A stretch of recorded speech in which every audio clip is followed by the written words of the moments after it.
afternoon, and thank you for joining us today. This briefing is being aired live on YouTube. A reminder to maintain audio quality, to please keep your phones on mute until it's time to ask your question.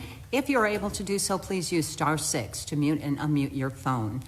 Joining us for today's media briefing are Governor Tony Evers, DHS Secretary-designee Andrea Palm, and Tami Burns, a nurse at a Madison Dialysis Center. Tami will talk about her experiences during this public health crisis, but will not be taking questions. But available to answer questions are Dr. Ryan Westergaard, a Chief Medical Officer with the DHS Bureau of Communicable Disease, and Ryan Nilsestuen, the Chief Legal Counsel for the Governor's Office. We'll begin the briefing today with remarks from Governor Tony Evers. Good afternoon, everybody, and thanks so much for joining us today. Hope you all had a safe and enjoyable weekend. I know I was grateful to get outside and enjoy the warm weather myself, and from what I hear, we had lots of folks safely visiting our state parks. This weekend, I also met with State Emergency Operations Center staff and viewed the Battelle decontamination. There we go, I've got it. Decontamination unit Wisconsin has acquired to extend the life of N95 respirator maps. It doesn't replace the need for more personal protective equipment, but this is an innovative solution that will help dramatically extend the life of N95 masks and address the concerns many frontline workers have expressed about the safety of reusing masks. We are asking the healthcare workers, first responders, and childcare workers who are using N95 masks to hang on to these supplies. Facilities will be able to send these masks to Madison for processing, and once they are cleaned and sterilized, they will be sent back to the original unit. The system will be able to decontaminate tens of thousands of N95 masks on a daily basis. I'd like to thank FEMA for answering our calls for help in obtaining this system and some critical other supplies, which are badly needed by folks working on the front lines of the fight against COVID-19. But we still need additional supplies, which is why I continue to urge the federal government to do its part to prioritize our requests for materials in support of Wisconsin's public health and safety needs. I've also asked the federal government to continue to work to support and enhance production of these supplies through their manufacturers. Access to personal protective equipment and testing materials is a critical component of my Badger Bounce Back plan and a key part of getting the state in a position where we can safely and steadily get back to our Wisconsin way of life. As a state, we have pursued multiple public and private partnerships to increase our testing capacity, which have been proven to be very successful. But for us to be able to continue increasing and maximizing our testing numbers, that will assure that we will keep turning the dial. We will need the federal government's long-term assistance. Wisconsin is geared up to provide 85,000 COVID-19 tests per week. This will ensure that everybody in Wisconsin who needs a test receives a test. We are one of the top states in COVID-19 testing capacity, and our goal is to ensure that we are one of the top states in actual testing per capita.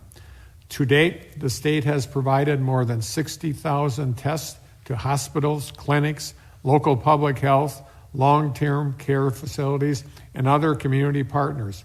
57 of 72 counties have requested and received testing supplies from this program.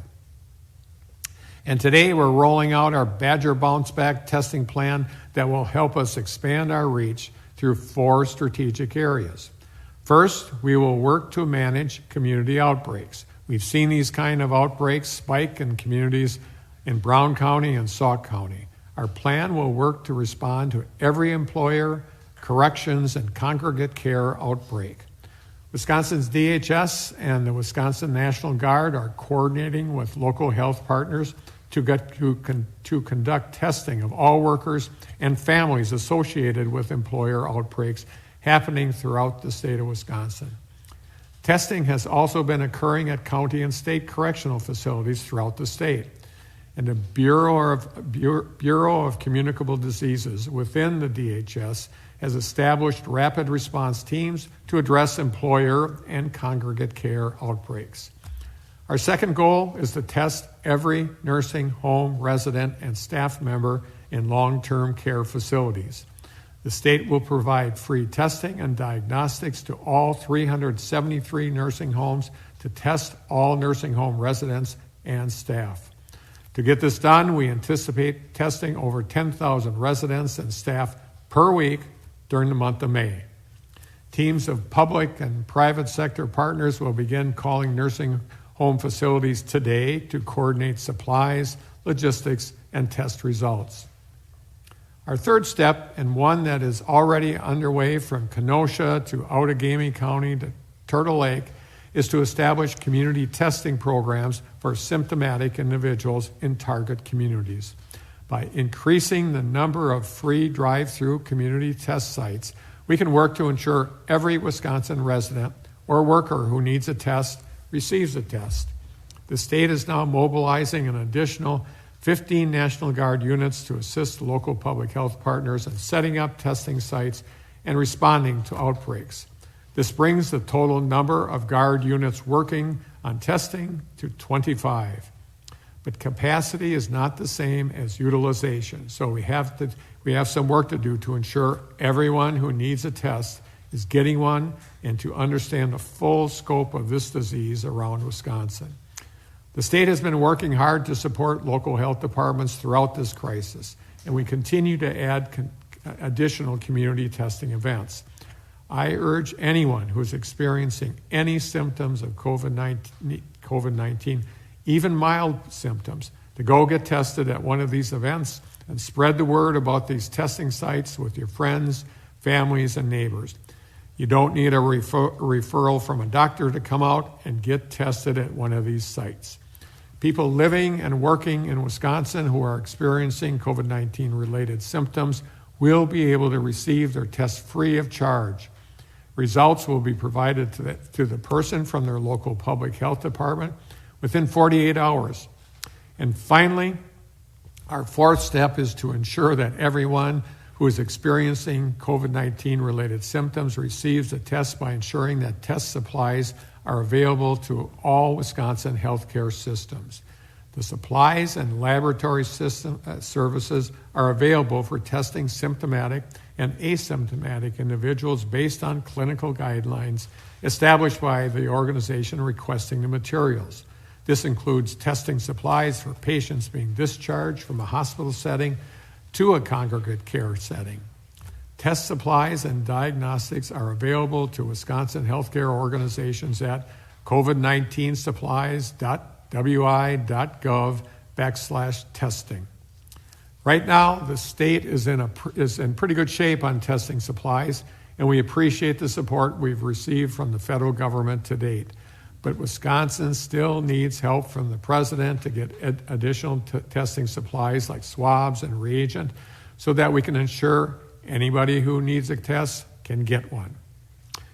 And now, before Secretary-designee Andrea Palm gives her daily update, I'd like to let you all hear directly from Tami Burns, one of the workers on the front lines of this crisis. Tami? Hi. Thank you, Governor Evers, for reaching out to hear from healthcare workers who are interacting with patients. As a dialysis nurse, I'm working with some of the most vulnerable people in our community, but we are taking every precaution available to us at a time when the demand for PPE in our country and in the world continues to surpass the supply.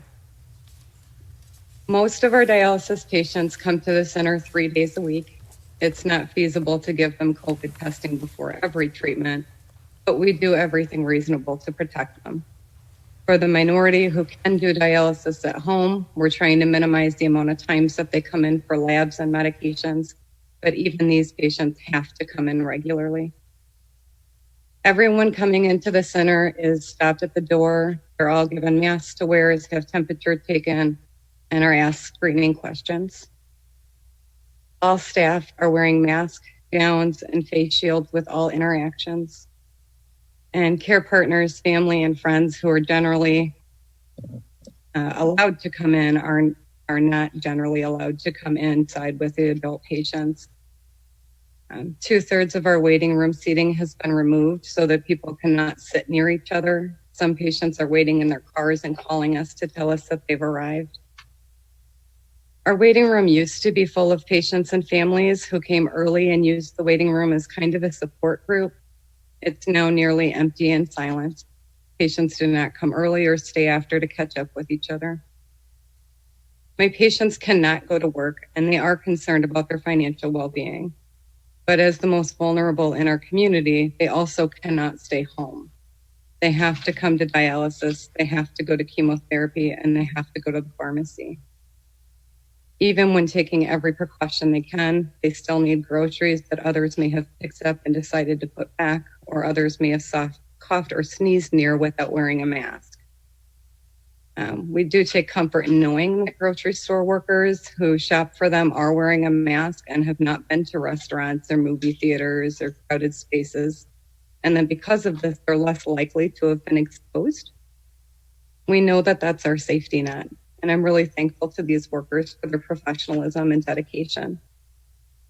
My patients have the same financial fears as everyone else, but overwhelmingly are far more afraid of the cost to their health and their lives if we do not stay home to stop the spread.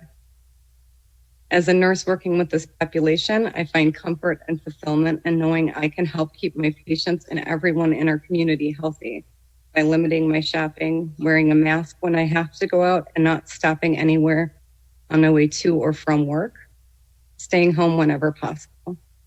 I can control my own impact on the highest risk people in our community. As a person with a suppressed immune system myself, I take comfort in knowing the majority of our community takes these precautions with me. And as a member of the community who grew up hearing the adage that it takes a village, I'm proud to be part of a community that's willing to be that village. There are a lot of changes happening right now, and none of us ever thought we would have a need for.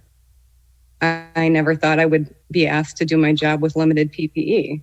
In the 15 years in various healthcare settings, I've always had ample PPE and have always been encouraged by my employer to utilize it in accordance with best practices.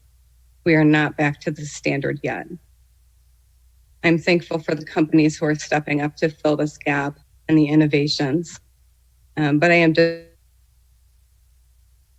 disappointed in the funds and that the DPA was not used to provide this equipment. I'm worried about my patients' safety. Success in fighting illness is measured by what we don't see rather than what we do see. And higher survival rates and fewer hospitalizations has been the goal. And in that goal, I hope we continue to see success. I'd like to ask everyone to continue to social distance. If you're an essential worker, wear a mask to work. If you need to leave home for something, bring a mask with you and wear it when in public. It may not feel like contributing, but it is contributing. Thank you. And I'll send it back to the Secretary-designee, Palm. Thank you, Tami. We certainly very much appreciate your work. Good afternoon, everyone, and thank you for joining us again today. We've got a lot of updates today on our Badger Bounce Back progress, so I will jump right in. One of the key components of Badger Bounce Back is increasing our supply of personal protective equipment. Increasing our supply of PPE makes it possible for us to protect our healthcare workers, which strengthens our hospital capacity and makes it possible for more Wisconsinites to get tested for COVID-19. Progress on PPE means progress on testing and subsequent tracing, progress on tracking the spread, and progress on hospital capacity, all the interconnected pieces of the Badger Bounce Back plan. In Sawyer County, we identified the need and worked closely with local partners to secure a UV decontamination system to serve the surrounding counties and tribes. This system will be able to decontaminate at least 45,000 N95 respirators every month, making it possible for healthcare providers and first responders in the region to more effectively respond to COVID-19 cases and other medical needs. As the governor said, we also have brought a Battelle system here to the state of Wisconsin. To best utilize these decontamination systems, we are asking healthcare workers and first responders to please save your N95 respirators. We have already started and will continue to reach out with information on how to access these systems and get your masks returned to you. Another part of the Badger Bounce Back plan where we continue to make progress is testing.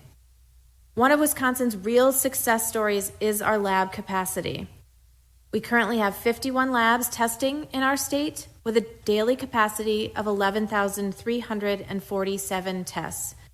This is why it is possible to ramp up our testing in partnership with local leaders and with the help of the National Guard. As the governor said, the National Guard and local health departments will continue to stand up testing sites around Wisconsin, and we'll be sure that you all have that information going forward. Today and tomorrow, there are community testing sites serving the residents of Milwaukee County, Brown County, Burnett, Barron, and Polk counties, as well as the St. Croix tribe. These community-wide testing sites are open to people with symptoms. We will announce more testing sites in coming days. With more testing, we expect to see an increase in positive cases, which will allow us to do the necessary contact tracing to stop the spread of COVID-19. So here's where things stand today. We have 80,467 negative tests, an increase of 2,470. There are now 8,236 confirmed cases of COVID-19 in Wisconsin, which is an increase of 272 over yesterday. Our total deaths have now reached 340. We want every Wisconsin resident who needs a test to get a test. The CDC has recently expanded the list of symptoms for COVID-19, so I want to make sure everyone is aware of the full list because different folks will experience a different variety of symptoms. These symptoms include a fever of over 100.4 degrees, cough, shortness of breath or difficulty breathing, a sore throat, a headache, chills, muscle aches, and the new or recent loss of taste or smell. If you're experiencing any of these symptoms, we encourage you to ask your healthcare provider for a COVID-19 test or visit one of the community testing sites around the state of Wisconsin. Making progress on Badger Bounce Back makes it possible to see a more complete picture of the status of COVID-19 in Wisconsin and to share that picture with all of you. The metrics we are using to determine when we're ready to turn the dial show a slight increase in the trajectory of the percentage of positive tests out of the total number of tests. We will update the DHS website to keep you as informed as possible on Wisconsin's progress as we continue to test, trace, and track the spread of COVID-19, and as we continue to do the work of Badger Bounce Back. We thank the residents of Wisconsin for doing the work of Safer at Home.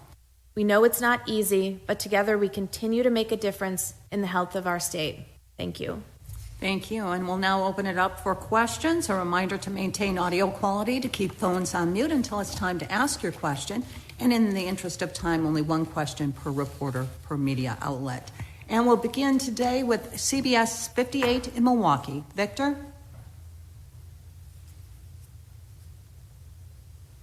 Hi, good afternoon. Thank you again for taking the call.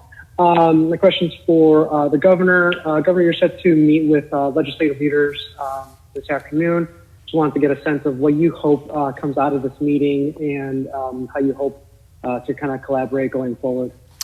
Yeah, the basic question to be answered is what is their plan? We're working on a plan, and it's called Badger Bounce Back, and they apparently didn't like it. They took us to the Supreme Court. So real interested in hearing what their plan is and seeing where there's common ground. Thank you, Victor. Now to Riley Vetterkin from Wisconsin State Journal. Riley?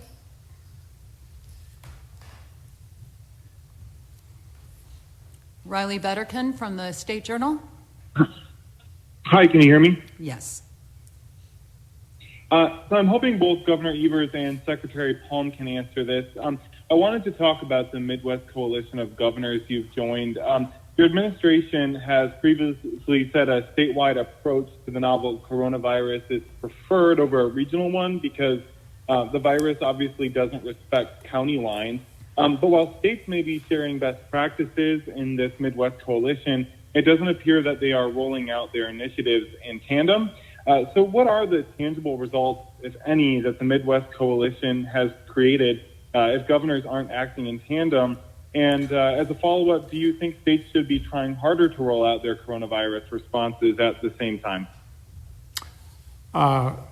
It's Governor Evers. It was never our intent that we would roll out anything in tandem. We said basically we're going to be focusing on some really important things like testing and contact tracing, as well as protective equipment, and also using some of the same metrics. And so we've been doing that, but the rollout in states is different, obviously. We have a state of Michigan that's part of our consortium, is certainly dealing with some difficulties in the Detroit area.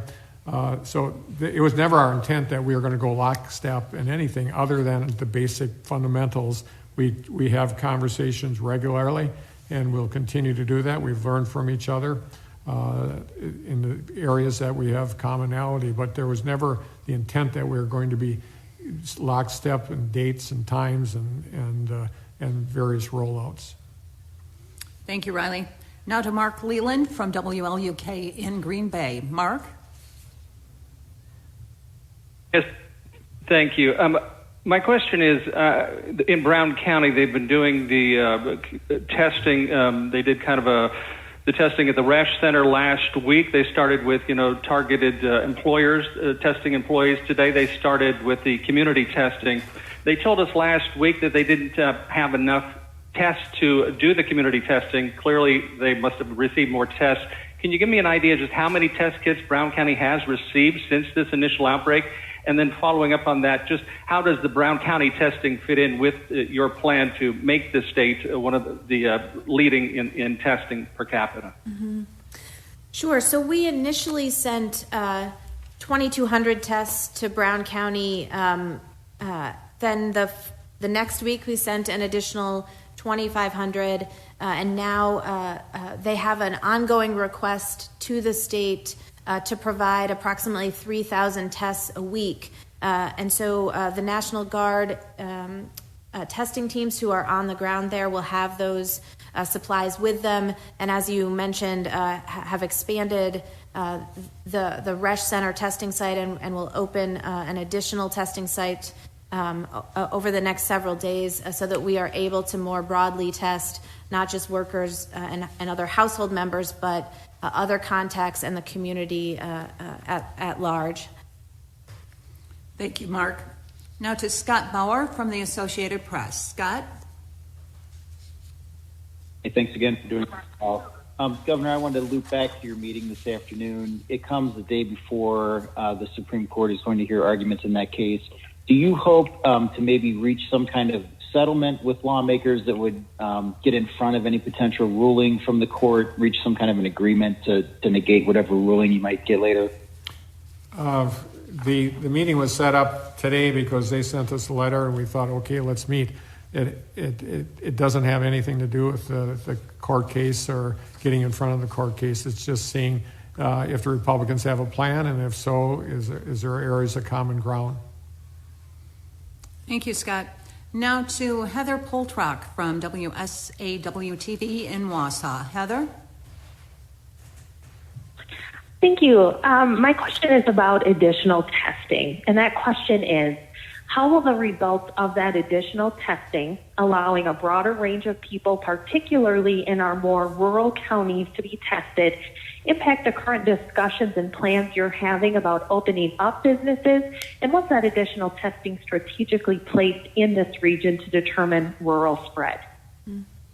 It's a great package of questions, Heather. I think one of the things that we certainly understand about testing here in the state of Wisconsin is that while we've done a really great job expanding capacity, we have significant portions of the state that are testing at a rate that is well below what would allow us to understand what the spread of the disease and the prevalence of the disease is in communities. And that includes many, many of the rural counties in this state. And so whether it's the West and Northwest coalitions that have come together that were part of the release that went out earlier today, announcing a series of community testing sites over the next week to 10 days, or the outbreaks testing that we continue to do, or future community testing sites that will come online moving forward. It's really important that we are using our testing capacity not only to continue to make outbreaks as small as we can,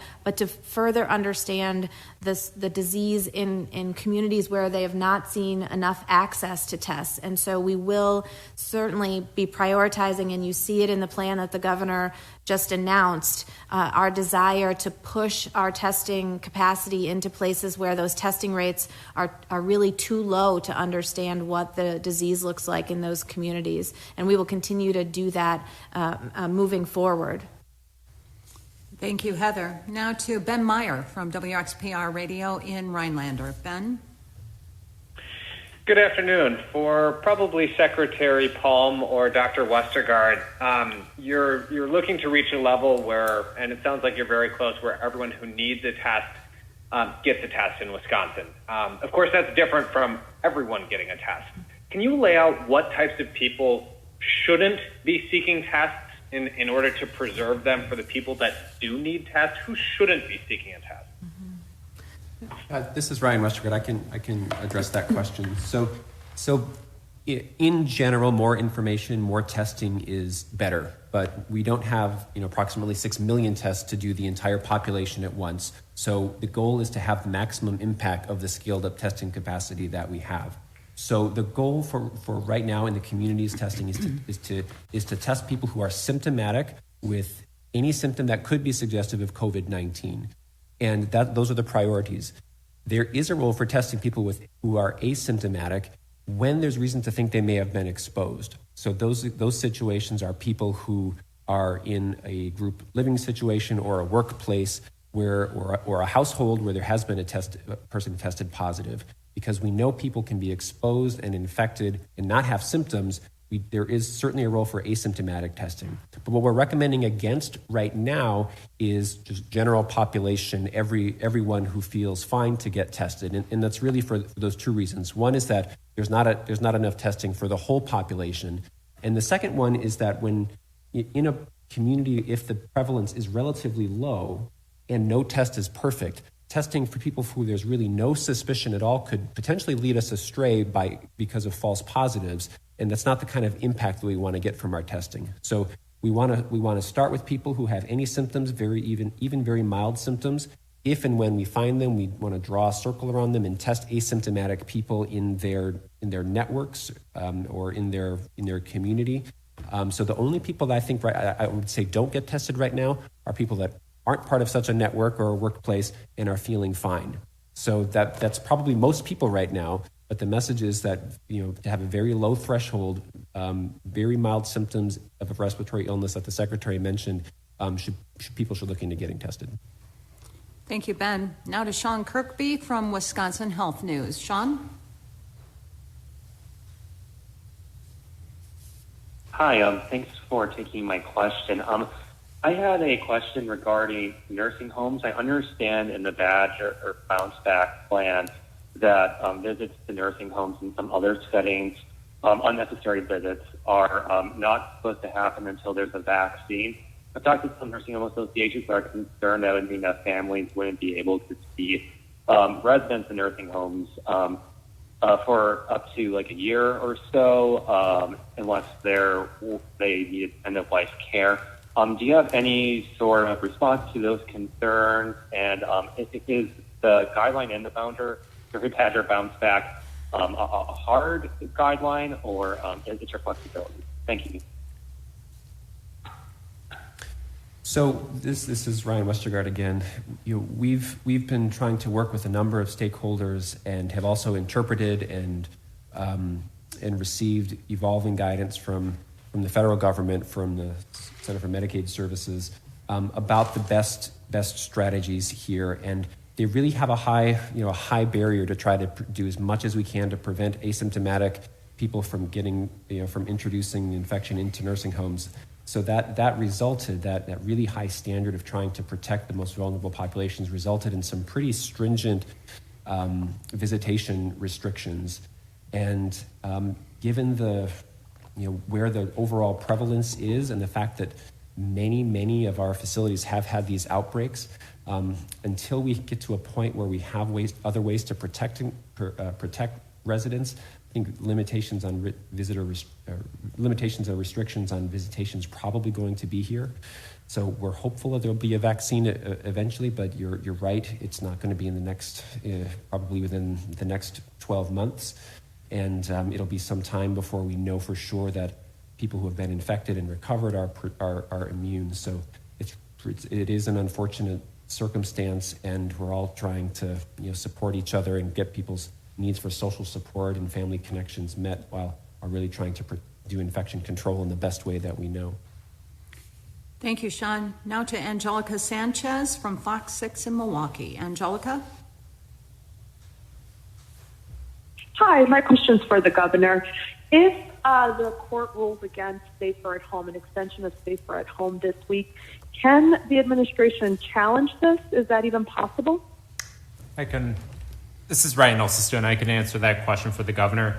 No, I mean, the Wisconsin Supreme Court is the court of last resort. So whatever decision they make will be binding, which is, why we've said before why this lawsuit is so reckless and dangerous is because there is no recourse from whatever decision the court makes. And as the governor just mentioned earlier, in terms of meeting with legislative leaders, is we have yet to see a plan from the other side on what they want instead of the Badger bounce back. So, it's extremely high stakes. Of course, we are planning in terms of whatever the outcome is, but we do think that the facts are on our side, the law is on our side, and past decisions are on our side, and we hope that the court makes the right decision.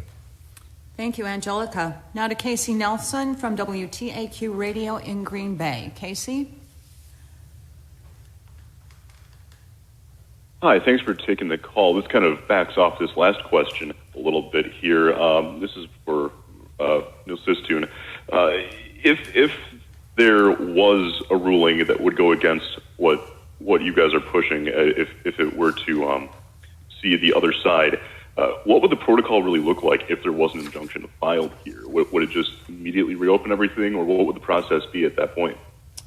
Sure. Well, a lot of it just depends on what the court actually rules on. And so the legislative Republicans asked the court to enjoin the Badger bounce back plan and safer at home, which means that, the court would basically say it can't be enforced. The question, though, is, just what their decision looks like and how broad it is or how limited it is. So, like I said before, we're confident in terms of the law, state law, and this is true across the country. And that's, there's 41 other states that have safer at home plans in place.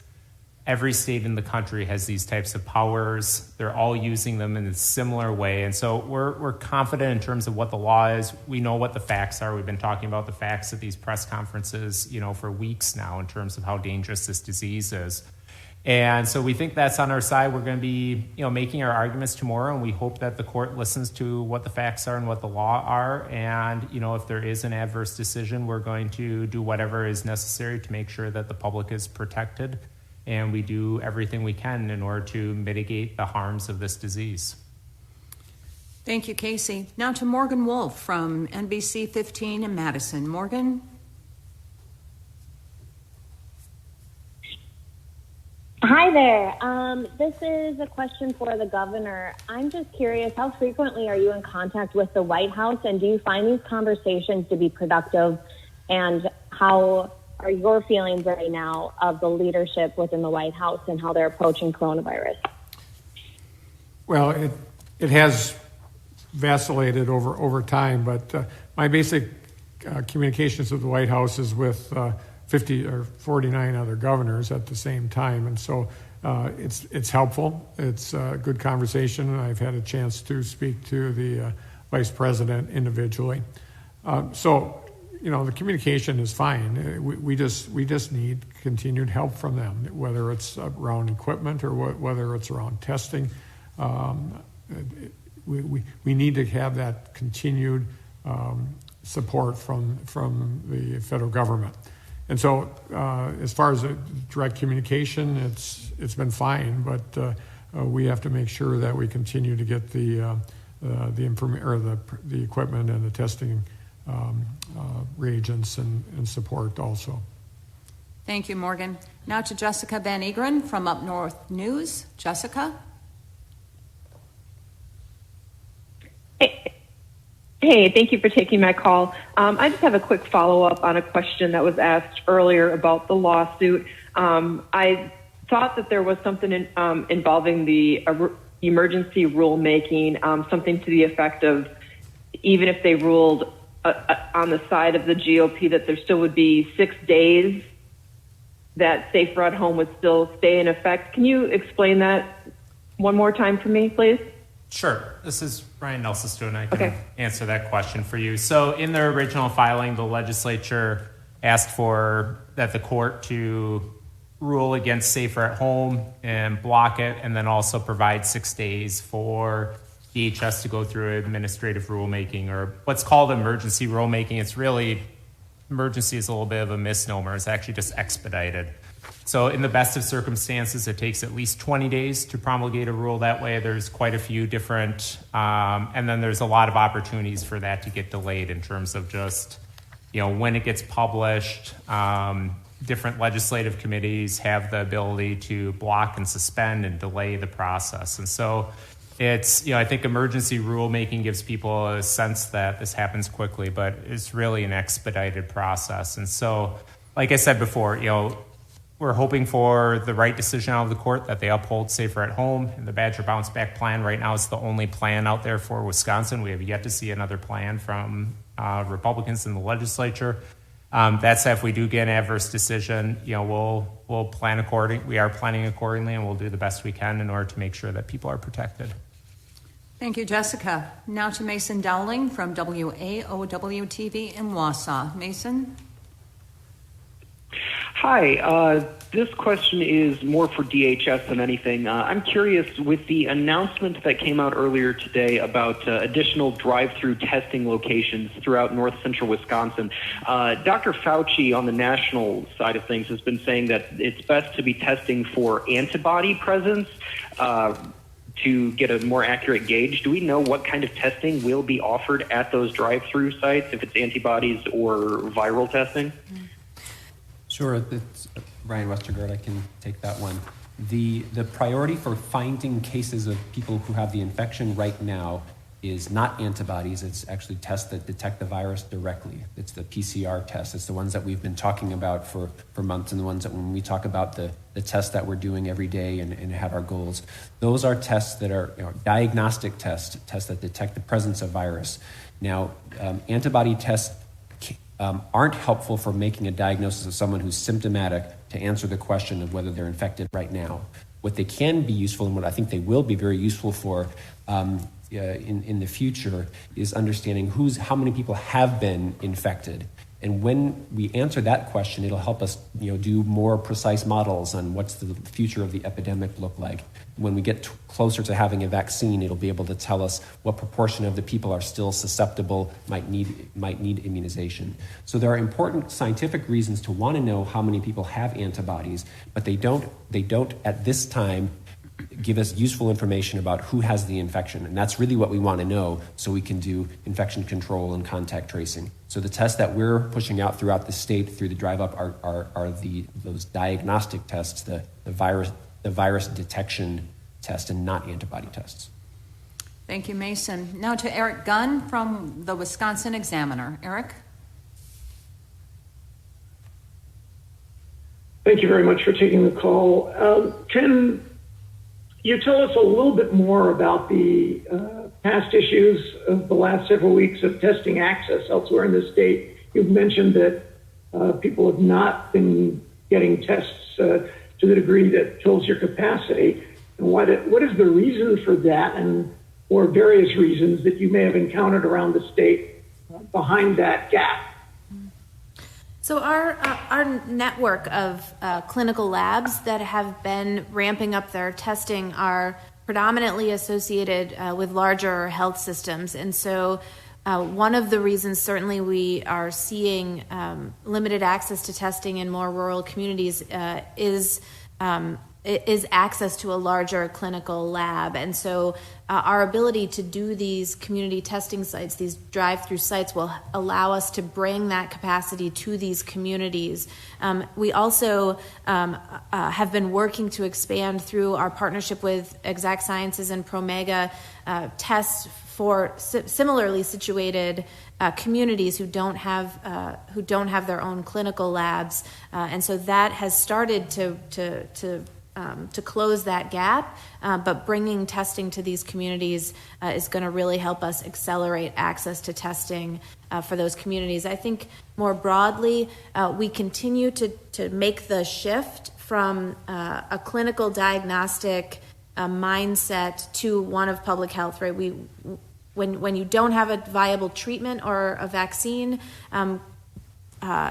testing in a clinical setting is less valuable if you can't treat the person you're testing. But what we really need to understand about the disease is who has it and who doesn't to prevent the spread. And that is much more of a public health framework. And so we continue to work with our partners to shift how we're thinking about our response to this disease in light of the fact that we don't have treatment or vaccine, but still need to understand the prevalence so that we can, as Dr. Westergaard said, draw the circle around that person and stop the spread by doing testing and contact tracing that we need to do. But those are very fundamental public health tools as opposed to traditional healthcare clinical tools. And so we're all working to shift our mindset about our response to this disease more broadly.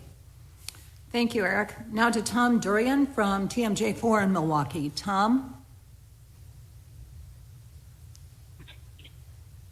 Good afternoon. My question is for the governor on the requirement of masks in public. A lot of stores like Costco and other places have required folks to wear masks when they go inside. The governor of Ohio, as you might remember, was behind it and then kind of walked it back over the weekend, saying people weren't going to listen to that. I'm wondering if the governor supports folks wearing masks all the time when we sort of get back to normal here. Well, certainly the scientists can provide a more detailed answer, but I think anytime we take precautions is a good thing. And so if Costco and others want to implement that, that's a good business decision on their part. Yeah, I would say it's a very sensible recommendation to wear masks in public, given how highly contagious the virus is and how people can spread or transmit the virus before they're having symptoms.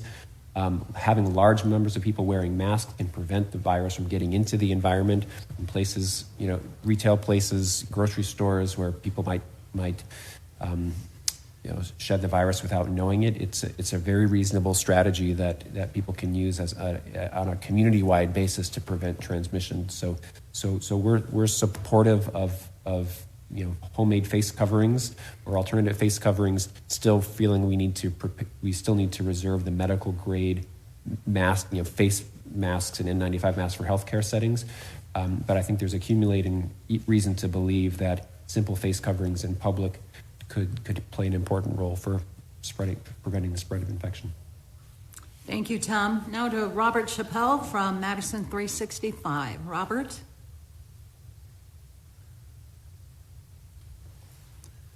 Madison 365. And a reminder, *6 to unmute your phone. Robert? Then we'll move on to Cami Rapson from WBAY TV in Green Bay. Cami? Good afternoon. In regards to the eventual reopening of Wisconsin's economy, whenever that happens, at our news organization, we've heard from several groups like tourism, manufacturing, restaurants, small business, that the DHS and the governor have provided little, if any, specific guidance into health and safety requirements the state has for their business upon opening, leading some to just create their own. Why hasn't the state communicated firm plans or given specific leadership on that? Or do you assume that everyone will come up with their own plans? Thank you. Well, certainly if if you suggest that the Wisconsin Economic Development Corporation isn't part of state government, I know they're an independent agency, but their website is full of suggestions for different organizations, as well as just about any local chamber of commerce has those. So to say that there's nothing out there, I think would be an incorrect assumption. We support what the Wisconsin Economic Development Corporation is doing as far as providing good, thoughtful things, but also other organizations all across the state that serve those businesses are also doing it.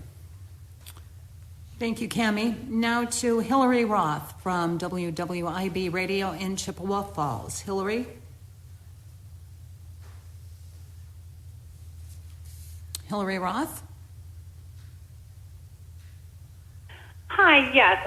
My question is, if the ultimate goal to move forward from this pandemic is to achieve herd immunity, and that's done by either vaccination, which is a year and a half away at least, or by having 70% of the general population who are low risk and without comorbidities getting the illness, wouldn't it be advantageous for people to start getting this illness now while our medical system is not dealing with peak influenza, other cold and flu season issues, especially seeing as how many hospitals and healthcare facilities are actually furloughing nurses and other care providers because they don't have enough patients to stay fully staffed? So I can respond to that. I think it's a thoughtful question, but I wouldn't say that our goal is to achieve herd immunity through 70% of people getting infected. I think our goal is to prevent transmission, and if we can get the prevalence to a low enough where we can do public health measures to identify and isolate cases on an individual level, then we are not going to have we're going to save many people's lives. So that's the goal. The goal, herd immunity is generally the term that we use to describe when a sufficient number of people have some protective immunity that transmission change won't keep spreading in the community. We don't know what that level is for this virus. It's the more highly transmissible the virus is, the higher the number is. This is one of the most transmissible respiratory viruses we've ever seen. So the likelihood of allowing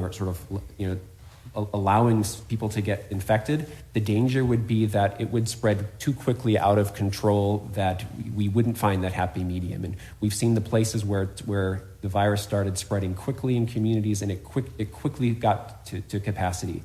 So I don't think, in our colleagues at DHS, and I think many in public health, agree that that's not a viable option. That would cost many lives and have many preventable deaths. So our goal is not herd immunity. Our goal is to contain the virus, and we know how to do that. We just need to do it at a large scale, and we need to implement it smartly in coordination with local public health, and use the best evidence-based strategies to prevent the spread of infection, and while working on a vaccine, because there's also no guarantee that we'll have a vaccine in a year and a half. So there's encouraging evidence from other communities, other countries that have really turned down the spread of this virus, and that is our goal. So we really are not in favor of letting large numbers of people get infected with the goal of creating immunity in the state. That would not be a good idea. Thank you, Hillary. Now to Stephanie Hoff from WisPolitics. Stephanie?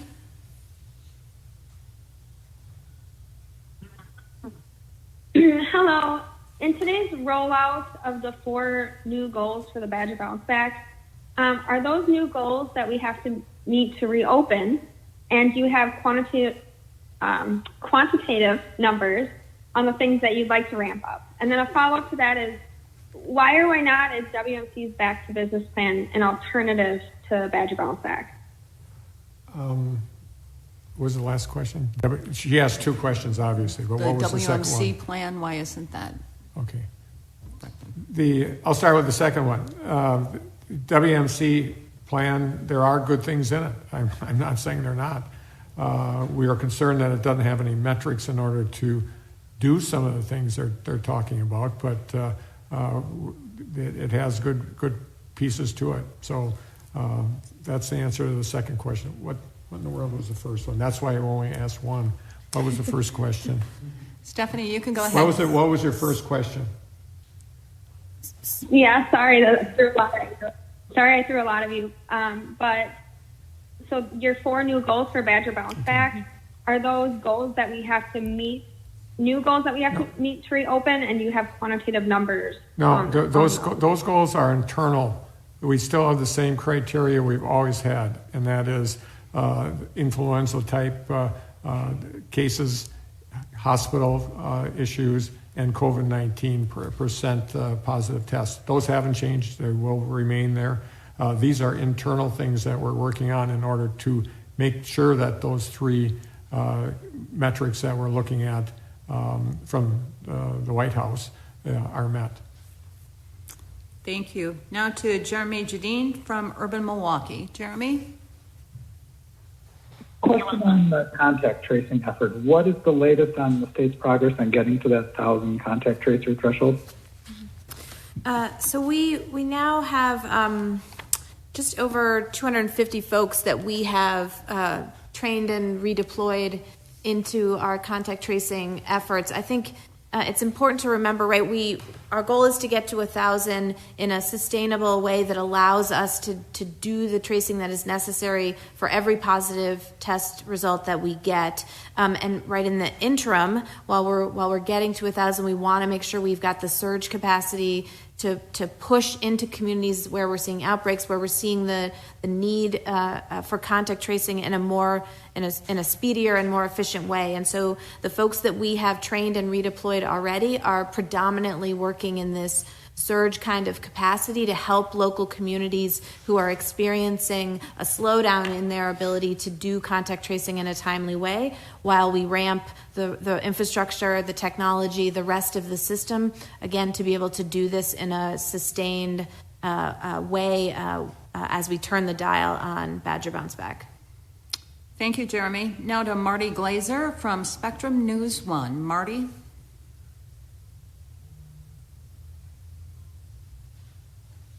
Spectrum News? Okay, we'll move on to Denise Lockwood from Racine County Eye. Denise? Good afternoon. So I had a question around some of the tests. How often are these tests doing false positives and false negatives? I've been to a number of doctors and they've voiced some concerns. They understand that no test is 100% accurate, but I want to make sure, I want to see like what your thoughts are around that. So if we're talking about the PCR test or the viral detection test we were talking about before and not the antibody test, the test that was developed by the CDC that have been used in our public health laboratories and have been used the template for others is really the gold standard. So it's PCR tests in general are in the high 90s in terms of sensitivity. The problem with a brand new test for a brand new virus like this one is that it sort of is the source of truth. So we don't have a gold standard to compare it to say that it's missing this many. There's no other way to say, is it missing these cases? So extrapolating from what we know about how PCR or those DNA or RNA detection tests work in others, we think it's pretty good, probably high 90s. 1 or 2% may get missed. In practice, there's other reasons for tests to be falsely negative if the specimen isn't collected the right way, if it sits around too long, if it's not refrigerated. So those are other areas where the test may be imperfect, but in general, PCR is a highly accurate test. It's also, in terms of false positives, we haven't seen a lot of connection again to those, and also it's again we don't have a gold standard to compare it to. So we think it's it's as valid as most tests we have for respiratory viruses, acknowledging that nothing is 100% and there's multiple steps in the pathway where the information might be imperfect. Thank you, Denise. Now to John Neiser from NBC 26 in Green Bay. John? Yes, we've been talking a little bit with several of these questions, a little bit about these antibody tests. And obviously there's a lot of people who couldn't get tests at the time that they were experiencing symptoms and have since probably fully recovered if that's what they had.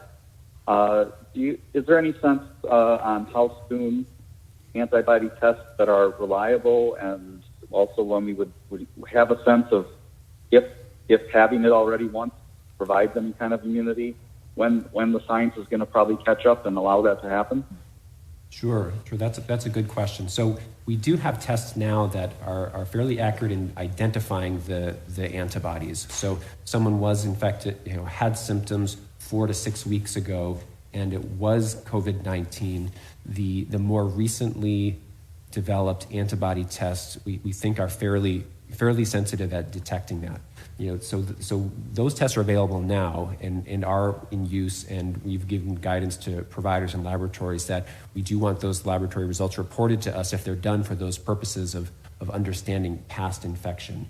The second part of your question what we really don't have is a good understanding of what having those antibodies mean. And I think it's going to be a period of time, months to a year before we have enough evidence to say that someone that has this antibody is protected from repeat infection. Taking lessons that we've learned from similar viruses like SARS and MERS, people that develop specific antibodies to the one particular protein called the spike protein seem to be protected for a period of several years. So there's reason for optimism that if people have the right antibodies, they would be protected, but we just don't know. And it's dangerous to assume that we know that because we don't want to assume people are safe when they're not. So we can't use antibody testing to make any decisions about using PPE differently or going back to work or not quarantining or isolating. But really the hope, in the coming months and years would be really identifying what do the presence of the specific antibodies mean, because there's different kinds of antibodies from different proteins in the virus that some might be indicating that they're protective, meaning they actually neutralize the virus, and others might just be innocent bystanders. They don't actually block the virus from infecting cells. So the short answer is we definitely don't know that now, but I think in the coming year, and as vaccine science and research progresses, we'll have a clearer picture on that. But I think there is reason for hope that that there will be at least temporary, for a period of 1 to a few years, protection of people who have recovered and developed those specific antibodies. Thank you, John. Now to Jonah Chester from WORT Radio in Madison. Jonah? Hi there. Thank you for taking my question. I'm wondering if one of you might be able to elaborate on the rollout of the testing processes in the state's nursing homes, particularly how are you guys looking to collaborate with municipal and county level health services? So our goal, considering the vulnerability of this population, is during the month of May to provide free testing to about 10,000 residents and staff a week, so that we can really tackle testing of these vulnerable populations. We have been working with local public health and local systems with the associations and long-term care facilities themselves, and we'll certainly, different communities will be different as they always are, and we've got teams of folks who are prepared to do outreach to make sure that this testing capacity, this asset that we're prepared to deploy is meeting needs of local facilities, and that we're working with them in the ways that best utilize this capacity. But it is our goal to test about 10,000 staff and residents a week through the month of May. Thank you, Jonah. Now to Steve Westergaard from the Platteville Journal. Steve? Good afternoon. Good afternoon. Thanks for taking my question, which is this. Last week, the governor's office sent out an email with a large list of organizations that said they were supporters of Safer at Home. In contrast, there are, I believe now, 5 county sheriffs who have either indicated that they oppose it or that they're not going to enforce it because they believe they can't.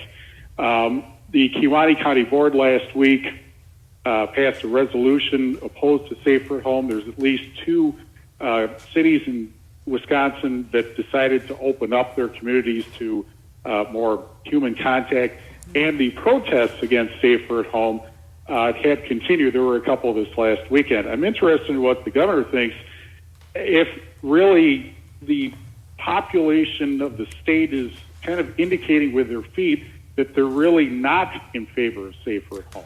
I don't believe that. Of course there are protests. Of course there are counties and sheriffs that believe that, but there are thousands of people across the state of Wisconsin understand that they're saving lives and by being safer at home.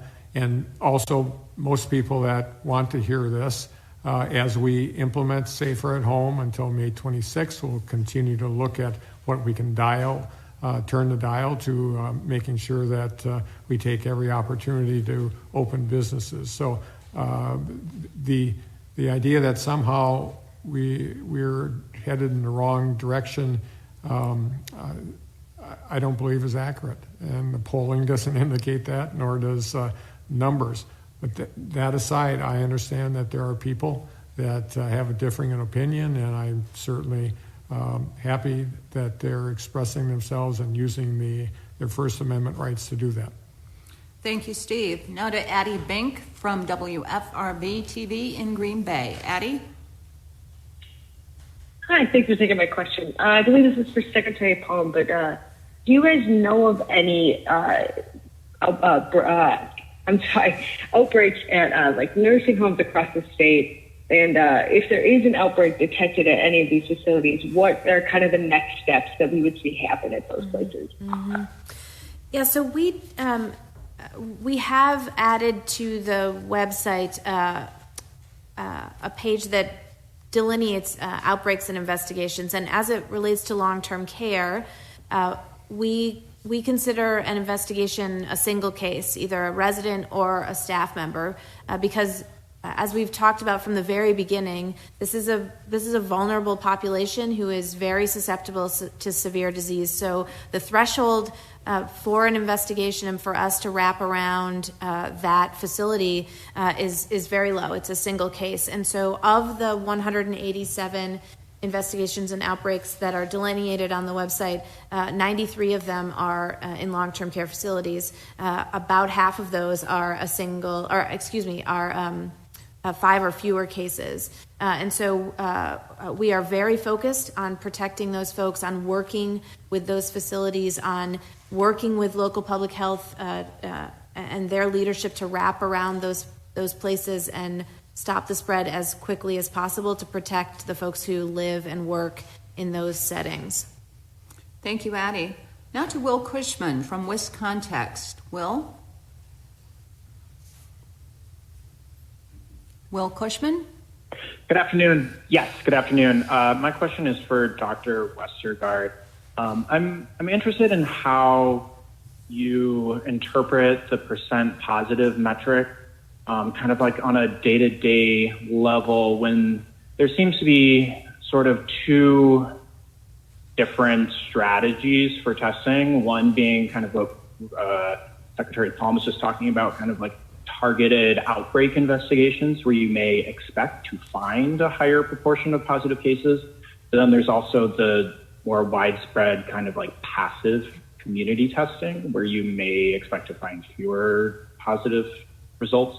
So I'm just curious about kind of like the proportion or the share of testing that happens in these active outbreak investigations, and how that may affect the percent positive rate, and then kind of how you interpret all of that data together.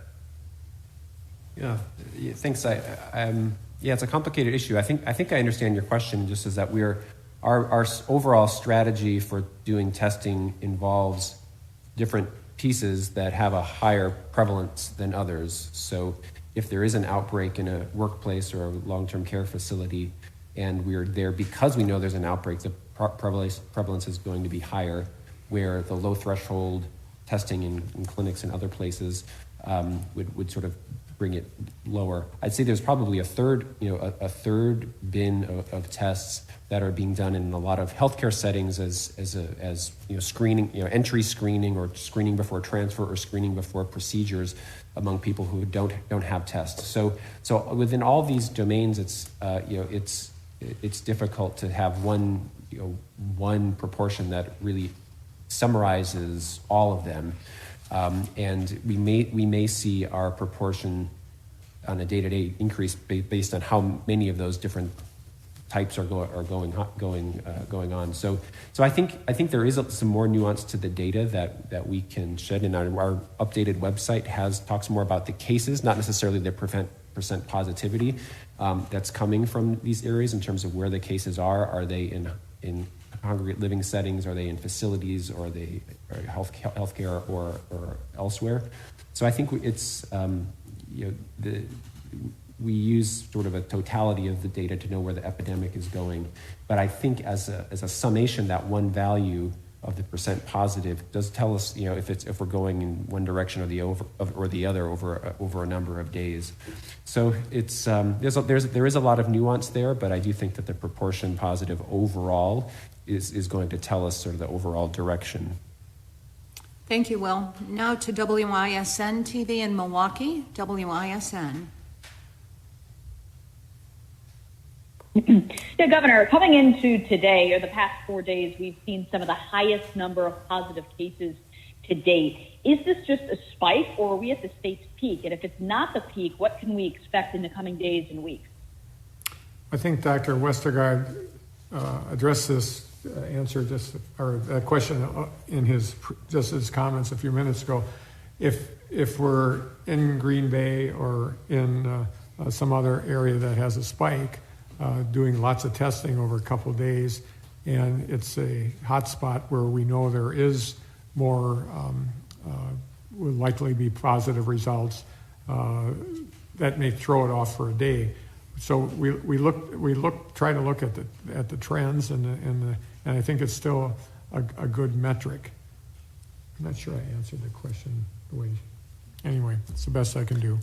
Yeah, we can't know it's a peak until we've passed the peak. We hope this is the peak. Like, we hope this is the highest rate of diseases that we have, the highest counts, because it means it's going to get better from here. But I think what it's told us when we've seen outbreaks, and we're seeing large numbers of outbreaks in settings where people can't do physical distancing. That is the evidence to us what's at stake and why we have to be prepared to contain and to do things differently and do infection control when more activity comes into our communities that don't involve physical distancing. The story of the number of cases we've had in workplaces and nursing homes is very, very concerning. It tells us that the virus spreads when people don't do physical distancing. So I think that's the lesson. That's the signal that we're getting now 2 months into this, is that we're still having outbreaks. That's because the virus is still here, and the virus is still, the wildfire is smoldering, and it flares up here and it flares up there. And what we need to be prepared to prevent is that when more people come together and not doing physical distancing, that it doesn't flare up in a very large way. Because that's what the virus tends to do. That's what it's going to do unless we are very careful with the physical distancing until we have a strategy to then contain and know exactly where it is and put out those local fires. Because right now we're seeing where these local fires are, and we're not able to prevent them. We're seeing a lot of, you can see on our website the number of outbreaks and investigations that are having, that's what happens when people are in close proximity to each other. So that's what the virus has told us it's capable of doing. And if we went back to normal and we went in people were in normal contact with each other, that would happen at a scale much larger than it is now. Right now, it's focused in places where people have to be in close proximity to each other. So there's very important lessons that we're learning from our outbreaks, and we're trying to use our public health strategies and testing wisely so we know the best way to contain them when these things flare up. Thank you. Now to WKOW TV in Madison. WKOW.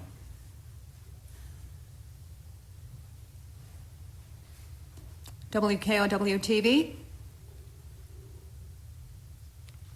Okay, we'll move on then to WISC News 3 in Madison. WISC. Hi, our question's already been answered for today. Thank you.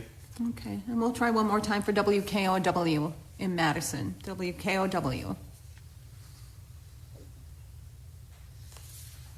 Okay, well, that concludes today's media briefing. Please continue to monitor the DHS outbreaks and investigations and COVID-19 web pages for information, data, and guidance.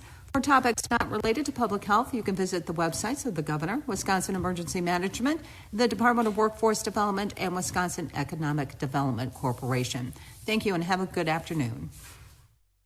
Hi, I'm John Henkes, President of WisconsinEye Public Affairs Network, and I'm speaking to you today to ask for your financial support. For 14 years, WisconsinEye has provided uninterrupted, gavel-to-gavel live coverage from our state capitol, the legislature, the Supreme Court, the governor's office. We're proud to continue to do that and continue through this time of crisis with important coverage. We are 100% committed to bringing these important meetings into your home or place of work. We've created online pathways that allow us to connect you live with these important events. But WisconsinEye needs your help to do so. At this time, we are facing unprecedented staffing, technical, and financial challenge. So if you rely on our coverage to stay informed on issues you care and need to know about, I ask that you consider a one-time charitable gift today to help us through this challenge. Whether you're following the DHS briefings, the Wisconsin Elections Commission, or leadership briefings from the state capitol, or any of the timely interviews conducted by our senior producer, Steve Walters, we could use your support today. If just a fraction of the thousands who value WisconsinEye coverage say yes with a gift of any size, it will provide a huge boost. So thank you. To donate, please text WisEye to 44321. That's WISEYE to 44321, or visit wiseye.org/donate. WISEYE.org/donate.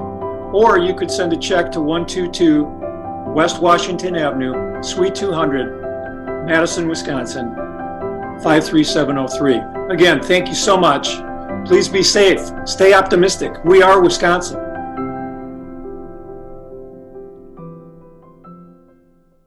This program is a production of WisconsinEye, an independent, nonpartisan, nonprofit media network with a mission to inform, educate, and engage the citizens of Wisconsin.